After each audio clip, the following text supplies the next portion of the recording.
إن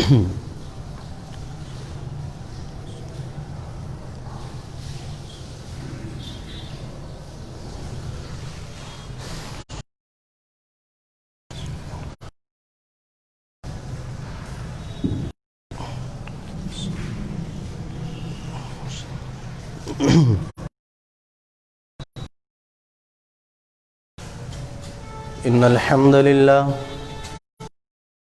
نحمده ونستعينه ونستغفره ونعوذ بالله من شرور أنفسنا ومن سيئات أعمالنا من يهده الله فلا مضل له ومن يضلل فلا هادي له وأشهد أن لا إله إلا الله وحده لا شريك له وأشهد أن محمدًا عبده ورسوله يا أيها الذين آمنوا اتقوا الله حق تقاته ولا تموتن إلا وأنتم مسلمون يا أيها الناس اتقوا ربكم الذي خلقكم من نفس واحدة وخلق منها زوجها وبث منهما رجالا كثيرا ونساء واتقوا الله الذي تساءلون به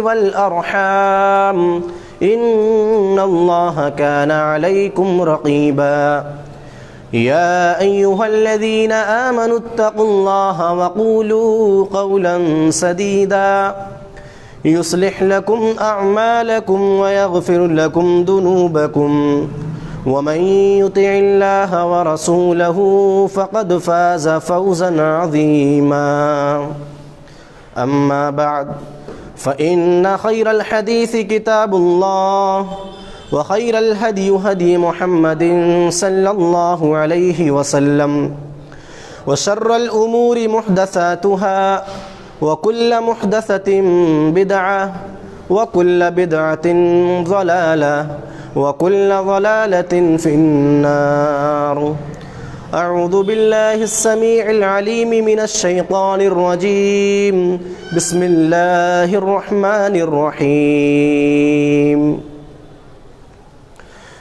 وقال الله تبارك وتعالى إن عدة الشهور عند الله 12 شهرا في كتاب الله يوم خلق السماوات والأرض منها 4 حرم ذلك الدين القيم فلا تظلموا فيهن أنفسكم.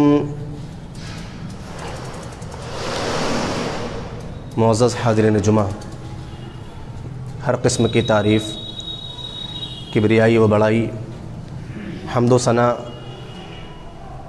عظمت و بزرگی، عبادت و بندگی اللہ وحدہ لا شریک کے لیے ہے، جو اس کائنات کا تنہا خالق، تنہا مالک، تنہا رازق ہے، جس نے بے شمار نعمتوں سے ہم کو نوازا اور سب سے اعلیٰ، سب سے ارفع اور سب سے عمدہ نعمت مذہب اسلام سے ہم کو سرفراز کیا، ہمیں مسلمان بنایا۔ اس مختصر سی حمد و ثنا کے بعد بے شمار درود و سلام نازل ہوں جملہ تمام انبیاء و رسل پر، خصوصاً آخری نبی احمد مجتبی محمد مصطفیٰ صلی اللہ علیہ وسلم پر، جنہیں اللہ رب العالمین نے ہماری رشد و ہدایت کے لیے، کامیابی و کامرانی کے لیے اس کائنات کے اندر مبعوث فرمایا۔ آپ کو جیسا کہ معلوم ہے، نئے اسلامی سال کا آغاز ہو چکا ہے، یعنی اسلامی کیلنڈر کا پہلا مہینہ محرم الحرام کے اندر ہم اور آپ داخل ہو چکے ہیں۔ لہذا آج کے اس مختصر سے خطبے میں آپ کے سامنے محرم الحرام کے تعلق سے ہی چند باتیں گوش گزار کروں گا۔ اللہ رب العالمین سے دعا ہے کہ اللہ تبارک و تعالی ہمیں بغور سننے، سمجھنے اور عمل کرنے کی توفیق عطا فرمائے، آمین۔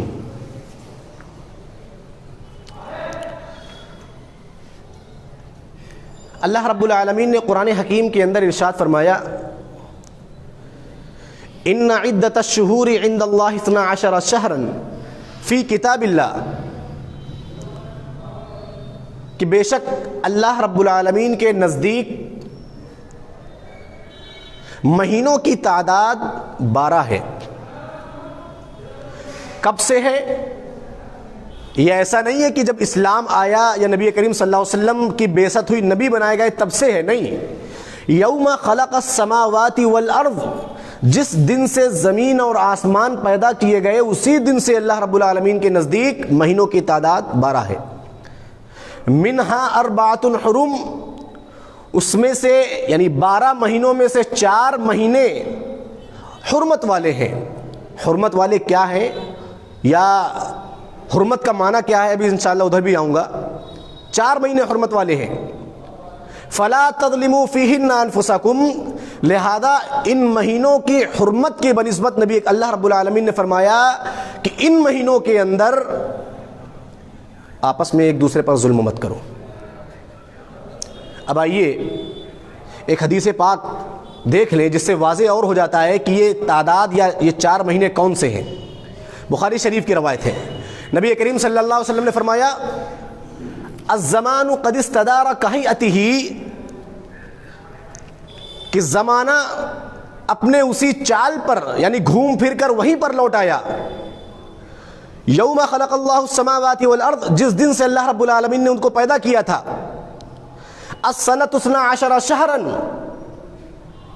اور مہینے کی جو گنتی ہے، مہینوں کی جو گنتی ہے وہ 12 ہے۔ منہا 4 حرم، 4 حرمت والے ہیں۔ 3 متوالیات، 3 حرمت والے مہینے پے در پہ، بیک ٹو بیک، کنٹینیو۔ کون کون سے؟ ذوالقعدۃ وذوالحجۃ والمحرم، ذوالقعدہ، ذوالحجہ اور محرم۔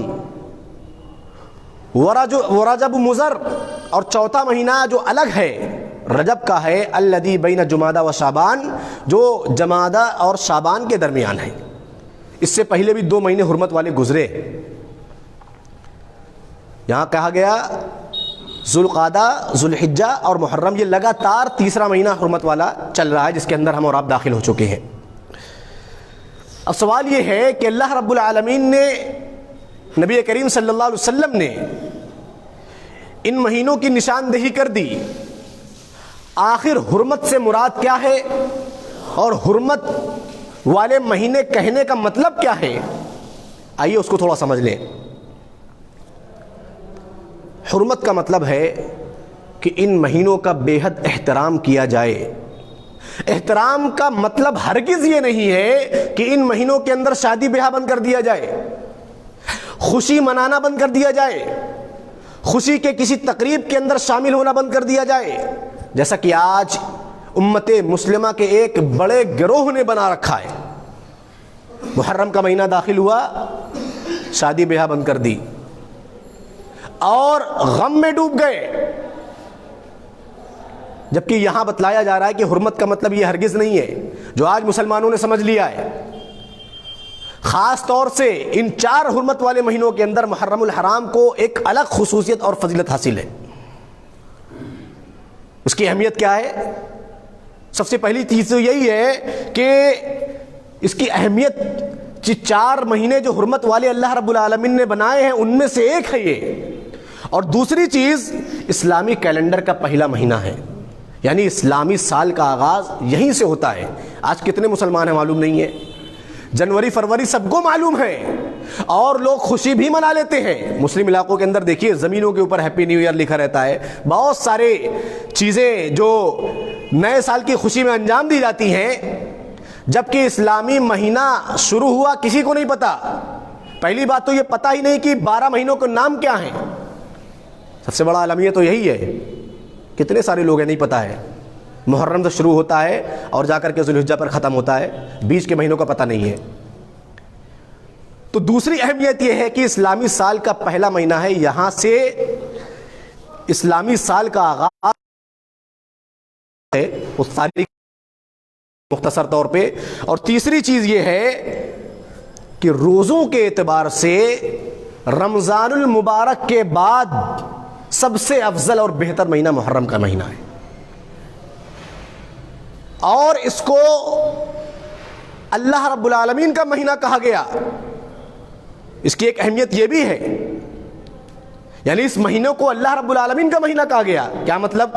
بھائی مہینے تو سب اللہ نے بنائے، سارے مہینے اللہ رب العالمین کے ہیں، کوئی ہمارا اور آپ کا تو ہے نہیں، سارے مہینے اللہ رب العالمین نے بنائے ہیں، سب کچھ اللہ رب العالمین کا ہے، تو یہ یہاں خصوصی طور پر محرم کو اللہ کا مہینہ کہنے کا کیا مطلب ہے؟ بالکل اسی طرح جس طریقے سے مسجدیں یہ سب اللہ کے گھر ہیں، اللہ کا گھر ہے مسجدیں، ساری دنیا کی مسجدیں اللہ کا گھر ہیں، لیکن جب ہم بیت اللہ کہتے ہیں تو خصوصی طور پر ہمارے ذہن میں کعبہ کی تصویر ابھر آتی ہے، اور بیت اللہ جب نام لیا جاتا ہے تو کعبہ کا جو نقشہ ہے، جو تصویر ہے ہمارے ذہن میں وہ گردش کرنے لگتا ہے، اور ہم سمجھ جاتے ہیں کہ کسی خاص گھر کی بات ہو رہی ہے۔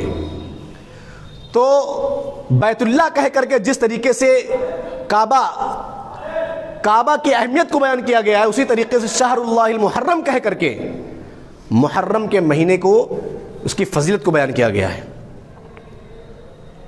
تو معلوم کیا ہوا؟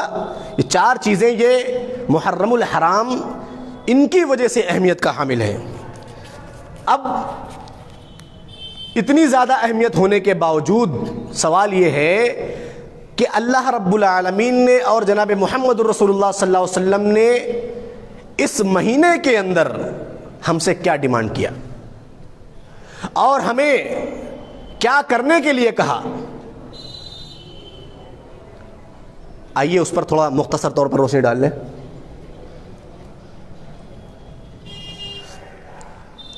وہاں سے لوگ پھاند کر کے جا رہے ہیں ادھر دروازہ کھولنے کے لیے، باہر سے پھاند کر کے آ رہے ہیں۔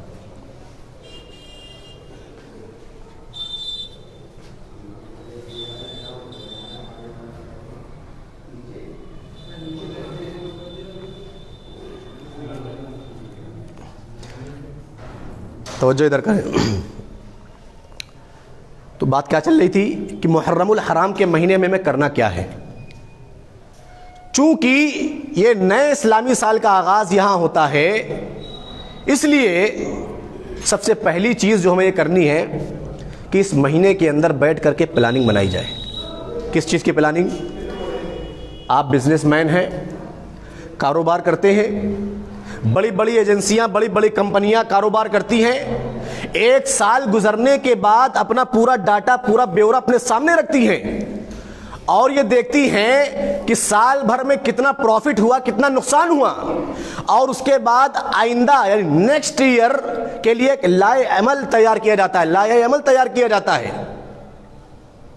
کہ آئندہ سال کیا کیا کرنا ہے اور کتنا کتنا کہاں لگانا ہے، کہاں کہاں انویسٹ کرنا ہے۔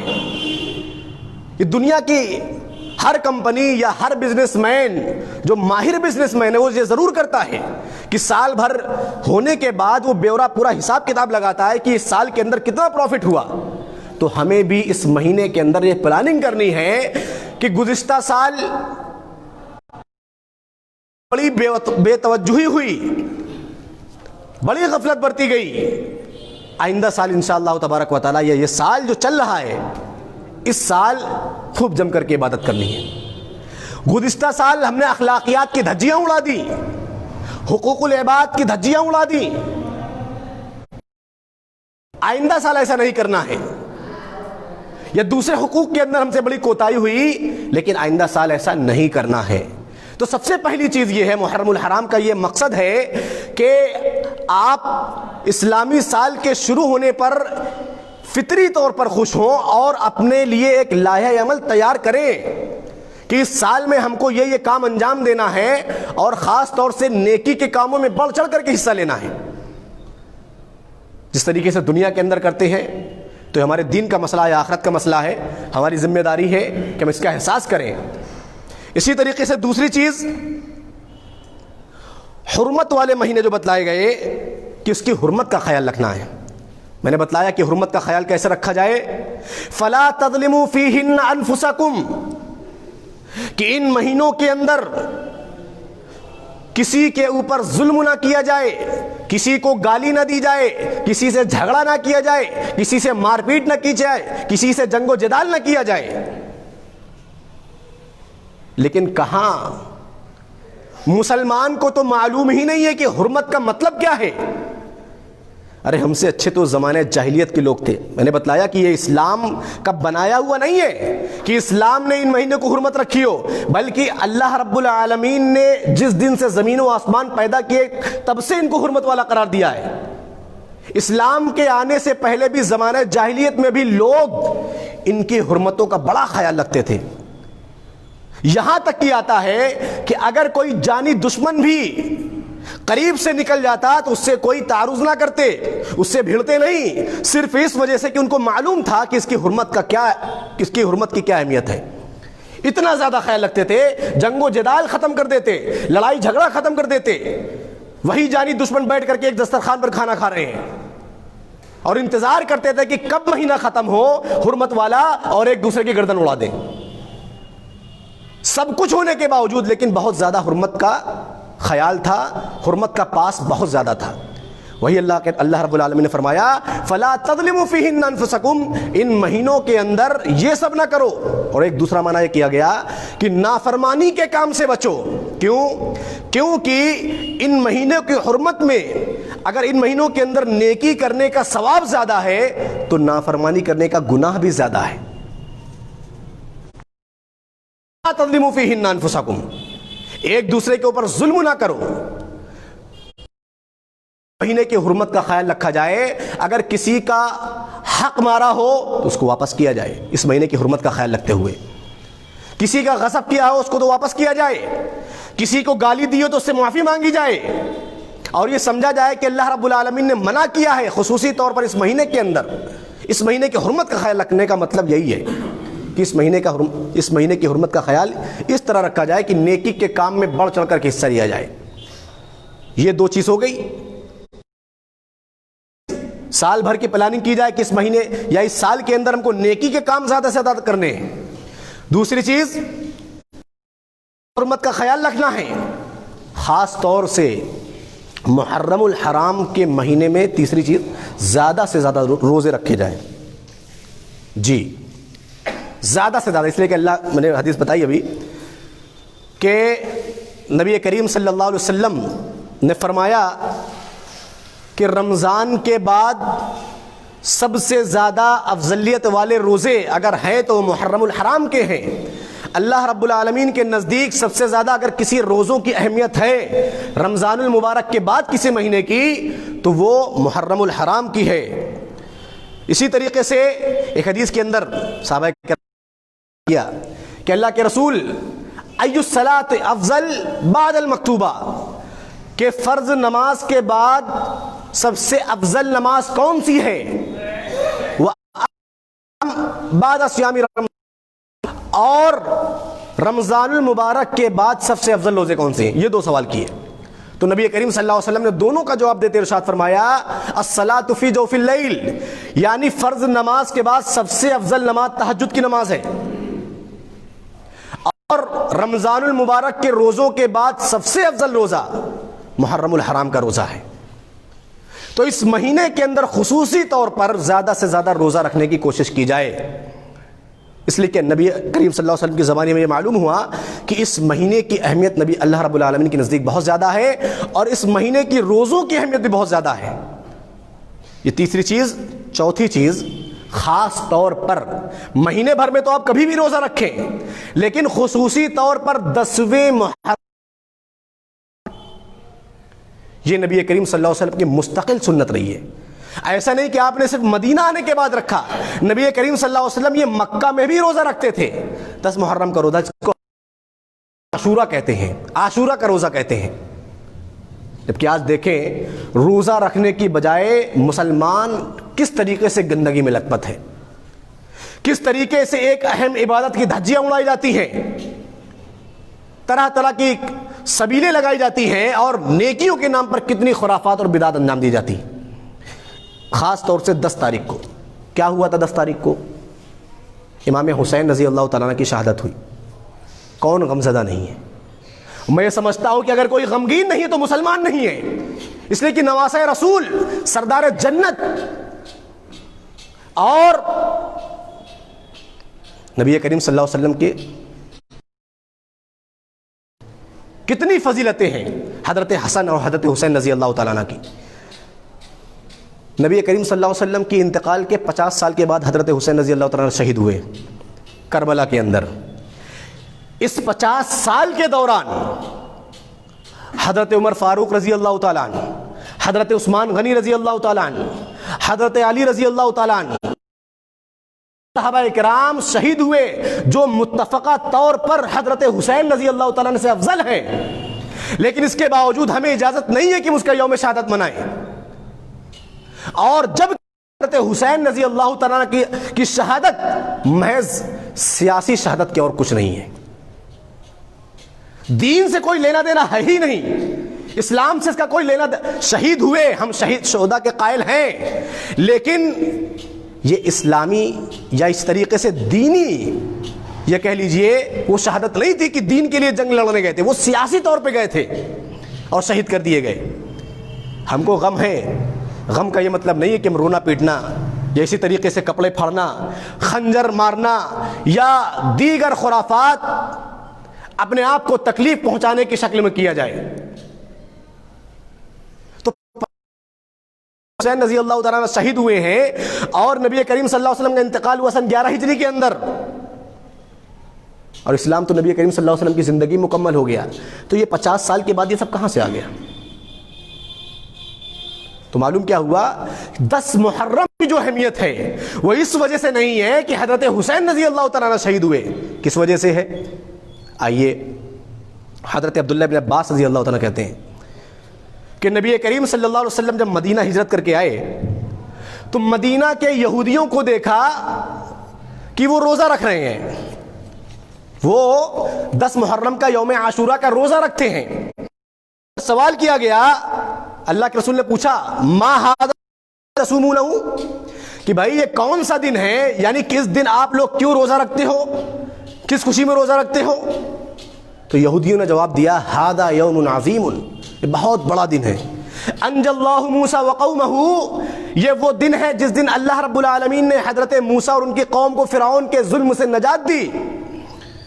فصامہ موسیٰ شکراً، تو اس نجات کے بدلے حضرت موسیٰ علیہ السلام نے شکرانے کے طور پر روزہ رکھا تھا. ونحن نصومہ، لہذا ہم بھی حضرت موسیٰ علیہ السلام کے فالوور ہیں، ان کے متبع ہیں، ہم بھی روزہ رکھتے ہیں. تو نبی کریم صلی اللہ علیہ وسلم نے جب یہ بات سنی تو فرمایا فَنَحْنُ أَحَقُّ وَأَوْلَى بِمُوسَىٰ مِنْكُمْ، کہ حضرت موسیٰ کے قریب ہم تم سے زیادہ ہیں اور تم سے زیادہ حقدار ہیں ہم روزہ رکھنے کے. لہذا فصامہ رسول اللہ صلی اللہ علیہ وسلم وَأَمَرَ بِصِيَامِهِ، تو نبی کریم صلی اللہ علیہ وسلم نے بھی روزہ رکھا اور اپنی امت کو بھی اور صحابہ کرام کو بھی حکم دیا کہ 10 محرم کا روزہ رکھیں. 10 محرم کی فضیلت اس بنا پر ہے، روزوں کی فضیلت اس بنا پر ہے. اسلام نبی کریم صلی اللہ علیہ وسلم کی زندگی میں مکمل ہو گیا، حجۃ الوداع کے موقع پر اسلام مکمل ہو گیا. لہذا اس کے بعد جو بھی چیز دین کے نام پر آپ کو بتائی جائے سوائے خرافات کے اور کچھ نہیں. یہ ایک قاعدہ کلیہ سمجھ لیں، آپ ایک اصول سمجھ لیں کہ اس کے بعد آپ تاریخ پتہ کریں، دین کے نام پر آپ کے سامنے کچھ بھی پروسا جائے. کب ہوا؟ 11 ہجری کے بعد ہوا. غم ہے، تکلیف بھی ہے، صحابی تھے، محبت بھی ہے، لیکن جس طریقے سے آپ غم کا اظہار کر رہے ہیں یہ نبی کریم صلی اللہ علیہ وسلم نے بتایا. صاف طور پہ کہا لیس منا من ضرب الخدود، ہم میں سے وہ ہے ہی نہیں جو آدمی چہروں پر تماچا مارے، وشق الجیوب، کپڑوں کو پھاڑے، ودعا بدعوى الجاہلیہ، اور جاہلیت کی پکارے، وہ ہم میں سے نہیں ہے. صاف طور پر اعلان کر دیا. تو لہذا اگر آپ کے سامنے کوئی حرکتیں کرتا ہے، اس حدیث پاک کے اندر ایک پیمانہ ہے، ایک معیار ہے، سامنے رکھیں اور سمجھ لیں کہ آدمی خرافاتی ہے یا بدعتی ہے، اسلام کا اس کے کوئی تعلق نہیں ہے. تو محرم الحرام کے اندر خاص طور پہ ان تمام چیزوں کا اہتمام کرنا ہے. اور آخر میں چند چیزیں کہ محرم الحرام کے روزے کی فضیلت کیا ہے، یعنی خاص طور سے یوم عاشورہ کے روزے کی فضیلت کیا ہے. نبی کریم صلی اللہ علیہ وسلم سے پوچھا گیا سئل عن صوم یوم عاشورہ، کس کے روزے کی یعنی 10ویں تاریخ کے روزے کی فضیلت کیا ہے؟ تو نبی کریم صلی اللہ علیہ وسلم نے ارشاد فرمایا یکفر السنۃ الماضیہ، اس کی فضیلت یہ ہے کہ آپ کے پچھلے 1 سال کے گناہ ختم کر دیتی. آپ نے یہ روزہ رکھ لیا، روزے کے جو اصول و ضوابط ہیں ان کو برت لیا، یعنی جو جو چیزیں روزوں کے اندر روزہ رکھنے کے تعلق سے منع کی گئی ہیں کہ روزہ رہ کر کے ان تمام چیزوں سے بچنا ہے، اس معیار پر اگر آپ اتر گئے تو انشاءاللہ تبارک و تعالی اللہ کی ذات سے امید رکھیں کہ آپ کے ایک سال کے پچھلے کے گناہ ختم ہو گئے۔ اور اسی طریقے سے جب نبی کریم صلی اللہ علیہ وسلم نے 10ویں محرم کا روزہ رکھنا شروع کیا اور دیگر صحابہ نے روزہ رکھنا شروع کیا تو بعض صحابہ کو ایک شبہ ہوا۔ کیا ہوا؟ اللہ کے رسول سے شکایت کی، اللہ کے رسول کہ یہ دن ایسا ہے انہ یوم تعظمہ الیہود والنصارى، کہ یہ ایسا دن ہے کہ جس دن کی یہود و نصارہ تعظیم کرتے ہیں۔ سوال کا مقصد یہ تھا کہ آپ تو کہتے ہیں کہ یہود و نصارہ کی مخالفت کرو، اور 10 تاریخ کی تعظیم وہ بھی کرتے ہیں، روزہ وہ بھی رکھتے ہیں، اور آپ بھی روزہ رکھ رہے ہیں، ان کی موافقت کر رہے ہیں، آپ ان کے برابر ہو گئے۔ جب نبی کریم صلی اللہ علیہ وسلم نے صحابہ کرام کا یہ اعتراض سنا تو آپ صلی اللہ علیہ وسلم نے فرمایا کہ فَإِذَا كَانَ الْعَامُ الْمُقْبِلِ انشاءاللہ اگر اللہ نے چاہا تو آنے والا سال، یہ سال جو آنے والا ہے، سمن اليوم التاسع، تو ہم 9ویں محرم کا بھی روزہ رکھیں گے۔ یعنی اس طریقے سے یہودیوں کی مخالفت ہو جائے گی، ایک دن اور پہلے روزہ رکھ لیں گے۔ حضرت ابن عباس کہتے ہیں فَلَمْ يَأْتِ الْعَامُ الْمُقْبِلِ حَتَّى تُوَفِّيَ رسول اللہ صلی اللہ علیہ وسلم، ابھی اگلا سال آیا بھی نہیں تھا کہ نبی کریم صلی اللہ علیہ وسلم وفات پا گئے۔ اب نبی کریم صلی اللہ علیہ وسلم کے وفات پا جانے کی وجہ سے اختلاف پیدا ہو گیا کہ کیا 9ویں محرم کا روزہ رکھنا ہے کہ نہیں رکھنا، یا صرف 10ویں محرم کا روزہ رکھ کر چھوڑ دیا جائے، کیا کیا جائے؟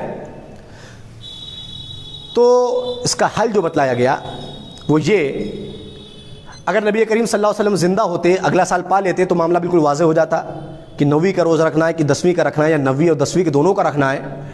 لیکن اس حدیث کی راوی جو آپ کے سامنے بیان کی گئی کہ نبی کریم صلی اللہ علیہ وسلم اگلا سال آنے سے پہلے انتقال فرما گئے، اس حدیث کے راوی حضرت عبداللہ بن عباس رضی اللہ تعالیٰ عنہ، اور پھر حضرت عبداللہ بن عباس رضی اللہ تعالیٰ عنہ سے موقوفاً، یعنی حضرت عبداللہ بن عباس کا ہی قول ہے خالف الصوم التاسع والعاشر خالف الیہود، یعنی 9ویں اور 10ویں محرم کا روزہ رکھو اور یہودیوں کی مخالفت کرو، مسئلہ حل ہو گیا۔ یعنی 9ویں اور 10ویں محرم کو روزہ رکھنا ہے، اگرچہ نہیں رکھا، حضرت عبداللہ بن عباس رضی اللہ عنہ ان سے روایت کیا اس حدیث کو، اور پھر حضرت عبداللہ بن عباس ہی نے یہ کہا، تو اس سے یہ مسئلہ علماء نے کشید کیا، نکالا، چونکہ دونوں حدیث کے راوی یا اس حدیث کے راوی اور اس قول کے راوی حضرت عبداللہ بن عباس ہیں، لہذا 10 کے ساتھ ساتھ 9 کا بھی ملا لیا جائے۔ اور جہاں تک 11 کے رکھنے کی بات ہے تو اکثر علماء نے 11 کے جو روزے رکھنے کی اس حدیث کو ضعیف قرار دیا ہے، لہذا 10ویں اور 9ویں کا ہی رکھیں۔ اگر کسی صورت 9ویں نہیں رکھ سکتے تو وہاں پہ تھوڑی بہت گنجائش نکلتی کہ آپ 11ویں، یہودیوں کی مخالفت میں آپ 11ویں کا رکھ لیں، کوشش یہ کی جائے کہ 9 اور 10 کا روزہ ہی رکھا جائے۔ تو یہ چند باتیں تھیں محرم الحرام اس کے روزے کے تعلق سے اور محرم الحرام کے اندر کرنے والے کام کے تعلق سے۔ اللہ رب العالمین سے دعا ہے کہ اللہ تبارک و تعالی ہمیں اس مہینے کی حرمت کو سمجھنے اور اس کے اندر زیادہ سے زیادہ نیکی کرنے کی توفیق عطا فرما، اور خاص طور سے گناہ کبیرہ گناہ، صغیرہ گناہ، تمام قسم کے چھوٹے بڑے گناہوں سے بچنے کی توفیق عطا فرما۔ آمین، تقبل یا رب العالمین۔